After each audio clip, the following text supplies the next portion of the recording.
We have finally found a home for all of our animals. We expanded on our existing chicken coop that we built last year into a little pole barn area for our rabbits and our meat animals, whether they be ducks or chickens. And I'm super excited to give you the full tour today. Let's go. Welcome to Mini Urban Farm, a channel about growing and raising food in the suburbs. If that's your thing, don't forget to subscribe and check out my course on growing tons of organic food in your backyard in only a few hours per week. Alright, so before we even moved into this property, we built this chicken coop which houses our main flock of chickens, and the plan was always to expand it into like a little barn area, so somewhat of a pole barn here for other types of animals, which I'm super excited to show you guys today. But it has been so chaotic around here because, of course, if you follow my channel, you'll know that we had a baby. I had a baby 5 months ago, and it's been a little chaotic even just to get the time to work out here, you know, with the baby and finding, you know, babysitting for her and trying to make sure that, you know, we could do everything we needed to do on this property, which brings us to today's sponsor, BetterHelp.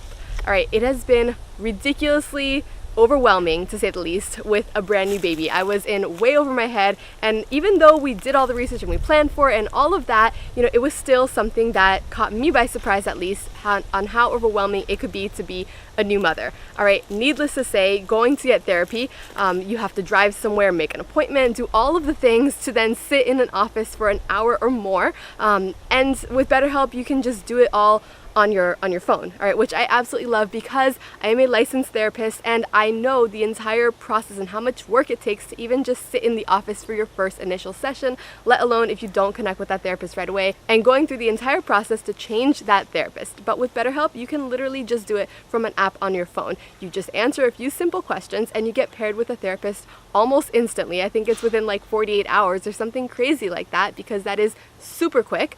But then also, if you don't like that person or, you know, you run into issues, it's all right there on the app and you can just change it and you don't have to go anywhere, which is absolutely amazing. All right, because with a newborn, as you can imagine, it's impossible to get out of the house at any point in time. But with BetterHelp, I can literally schedule sessions while she's taking a nap, around her nap time, all right, while she's in her little bassinet sitting right next to me, and I don't have to worry about getting her in the car seat or driving across town or any of that. I absolutely love how quick and easy it is. So if that interests you just as much as it interested me, there is a link in the video description. It is betterhelp.com/miniurbanfarm, or select Mini Urban Farm during sign up to receive a special discount on your first month. All right, now back to the tour. All right, so this is our existing chicken coop. I have an entire video on how we built this, so if you're interested in seeing that entire process, then go and click on that. I will leave it in the video description as well. However, this is the part that we're talking about today, this extended portion with the roof. So we have our little rabbit area, which I'm super excited we got rabbits.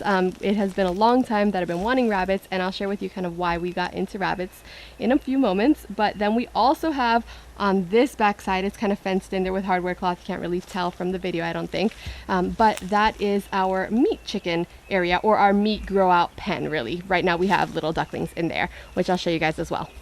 All right, so right outside our little rabbit area, our little rabbitry here, we have a metal trash bin with all of their feed. So whoever feed we need, whether it be chickens or rabbits or whatever, all the feed goes in here.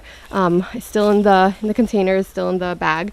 And then we have our meat rabbits. So we have one doe here, and then we have Peter Rabbit over here, and we have another doe. So our male rabbit goes in between them. It is actually pretty hot outside lately, so I have this little thermometer thing here. You can see that, right? Just making sure it doesn't get too hot for them. But then we have a shelf above them, right, with extra pine cones because we put them in the cage as like chew toys for them. And then we have an actual like watering setup here. I do still have their little bowls because they are just getting used to the little watering things. But basically this comes down from our 5-gallon bucket, which we can refill with the hose, and it goes around all of their cages. And then they get this little nozzle thing here. And if they chew on that, then water comes out. But then we also have our bins here with all of their feed. It's super easy to fill them from the outside, so they each have a feeder, and then they also have their little hay things in there, their little, you know, trays. I'll leave the links to all the stuff, right? This is just a kit I got on Amazon, as well as the hay feeder things. And I think these are probably on Amazon as well, so I'll leave the link for those. The pine cones, there's tons of pines out here, so we just collect them and put them in the cage for them.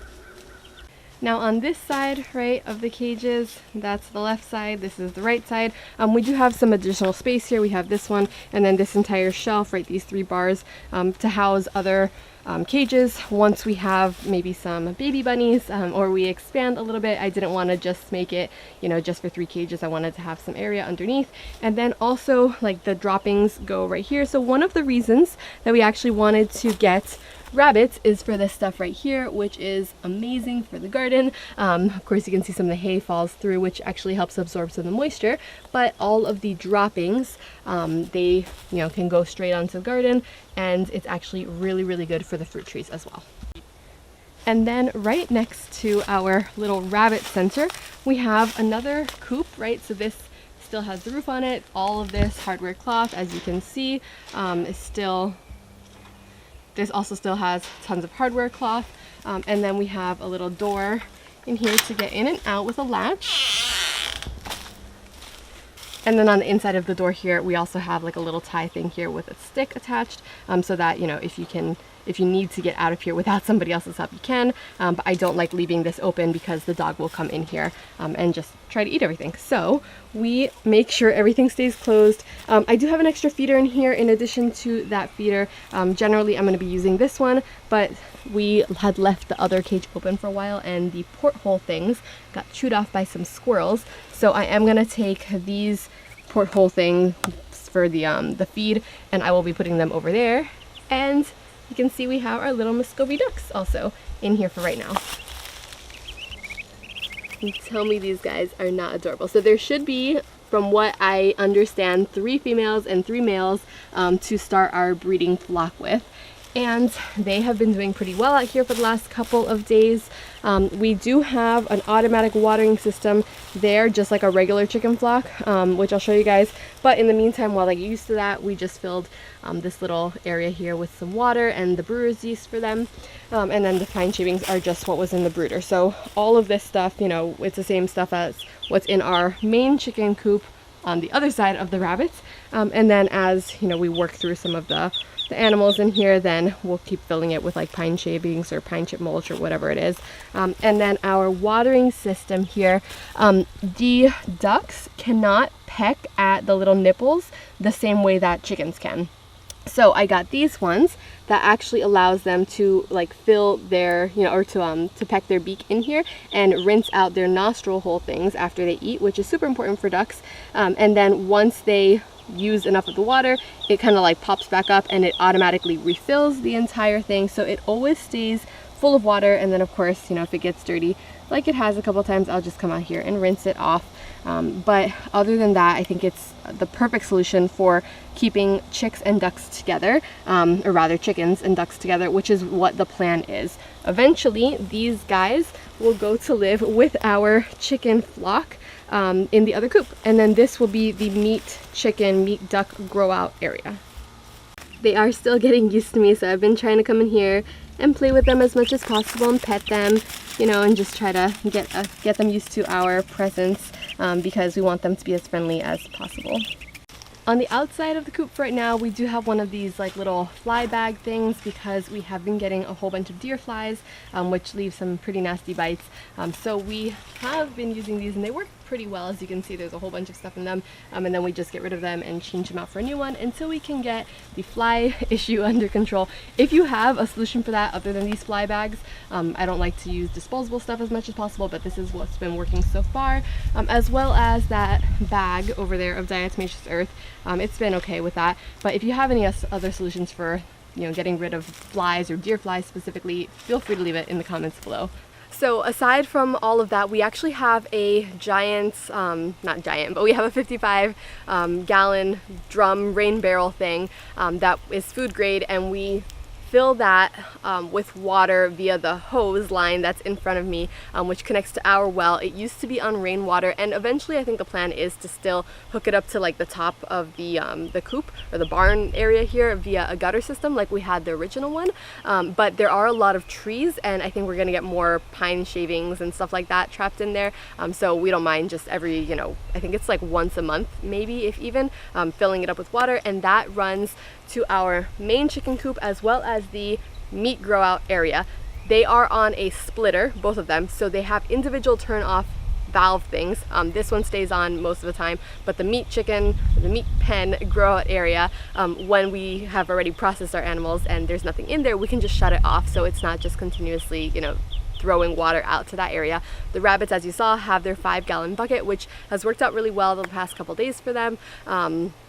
Hopefully they don't run through it, as quickly as they were running through the little cuppies of water, which I was changing out every couple of days because it is extraordinarily hot here. I am wearing long sleeves because of the deer flies, so I don't want to get all torn up, but it is very hot. It's been in the 90s, and so I've continuously changed out their water. The 5-gallon bucket has been really, really cool actually. So when I stick my finger in there and make sure it's coming out, the water coming out of there is surprisingly cold. So that seems to be a really good solution for the rabbits. Other than that, there is a skirt around the entire area, not the rabbits, but around the entire perimeter of it, because we have a lot of predator issues. And so if we don't leave a skirt around the entire area, it's a chicken wire skirt. You could do hardware cloth, but we just use chicken wire. It seems to work out pretty well the same. But if we don't do that, we get a lot of things digging in to the coop right from the outside. They dig their way in. I think it's like possums or raccoons or something, but I know that we've had a lot of loss, a lot of animals, chickens specifically, go missing or beheaded or whatever, because of things getting into the coop. I also want to note that our rabbits, the actual cages, are bolted into the frame, because if something does come up in here and try to push it up from the bottom, more specifically if Milo, our dog, does that like he did the first couple times when he was introduced to the rabbits, he can knock the cages over, or another thing, whatever's out here can knock the cages over, and we would not have very happy rabbits for a long time after that. So we have bolted everything down. We bolted the cages down to the pen, and he seems to understand now that that he gets to leave them alone and he can't actually knock them over. So that's worked out pretty well. Overall, this area has worked out exceptionally because there are tons of trees. I know there's a lot of light filtering through right now, but I am just surrounded by trees, and the chickens don't get nearly as hot as they did when we had them in full sun. The same thing with the rabbits. It is completely covered and sheltered from the elements. It doesn't get a ton of rain, even though it is open on all sides, but they can kind of scoot to the middle, and it's not being rained on from above. So yeah, this area has worked out exceptionally well. If you have any other things that I can add to this, I am super open to suggestions, so leave them in the comments below. I would love to make it even better than I think it already is, but let me know if you like this. Let me know what parts you liked in the comments, and I will see you guys in the next one. Thanks for watching.